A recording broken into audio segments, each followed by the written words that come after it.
Ja, hallo, hier ist wieder euer Roy. Heute habe ich eine Erfindung wieder für euch. Und zwar ist sie so ein bisschen aus der Not heraus entstanden, wie die meisten Erfindungen ja. Ne? Und zwar bin ich ja, wie viele von euch wissen, passionierter Schunkler.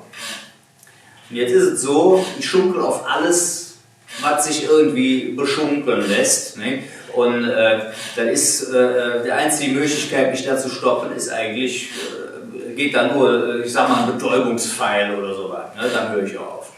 Nein. Das Problem ist aber, dass mir am nächsten Tag immer unheimlich der Hintern wehtut. Und deswegen habe ich den Schunkelstuhl erfunden. Und der Schunkelstuhl funktioniert im Prinzip genau wie der Schaukelstuhl.